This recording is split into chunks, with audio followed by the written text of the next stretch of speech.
ഇന്ന് ജൂൺ 19 വായനാ ദിനം. ചെറുപ്പം മുതലേ കുട്ടികളെ വായനയുടെ വിശാലമായ ലോകത്തേക്ക് കൊണ്ടുപോകാൻ കഴിയണം. നിറങ്ങളും ചായങ്ങളും ചിന്തകളും നിറഞ്ഞ ഒരു മാസ്മരിക ലോകം തീർക്കാൻ വായന കൊണ്ട് അവർക്ക് സാധിക്കണം. അക്ഷരങ്ങളും അക്കങ്ങളും അവരുടെ കൂട്ടുകാരാവണം. ഓട്ടിസം, ഹൈപ്പർ ആക്ടിവിറ്റി, പഠന വൈകല്യങ്ങൾ പോലുള്ള പ്രത്യേകതകൾ കാണുന്ന കുട്ടികളിലും വായനാശീലം വളർത്തിയെടുക്കാൻ നമുക്ക് സാധിക്കും. Multi sensory reading, phonics based, sight word method, guided or shared reading, assistive technology, language enrichment reading മുതലായ വിവിധ ഇനം റീഡിംഗ് ട്രെയിനിങ്ങിലൂടെ ഒരു സ്പെഷ്യൽ എഡ്യൂക്കേറ്ററുടെ സഹായത്തോടെ ഇത് നമുക്ക് സാധ്യമാക്കാം.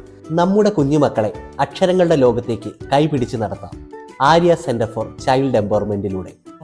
പശു, പുലി, സിംഹം, അങ്ങനെ തിക്കിലും തിരക്കും കൂട്ടി എത്ര വേഗത്തിലാണ് പഴക്കുല കാലിയായത്.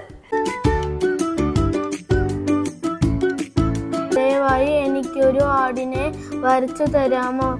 എന്ത്? ഞാൻ ശരിക്കും ഞെട്ടിയുണർന്നു ചോദിച്ചു. സുഗതകുമാരി ടീച്ചർ പറഞ്ഞ പോലെ വായനയുടെ വാതിൽ തുറക്കുന്ന ഓരോ കുട്ടിയിലും പുതിയൊരു ജാതകം എഴുതപ്പെടട്ടെ. എല്ലാവർക്കും ഹൃദയം നിറഞ്ഞ വായന ദിനാശംസകൾ. നമ്മുടെ മക്കൾ വായിച്ചു വളരട്ടെ.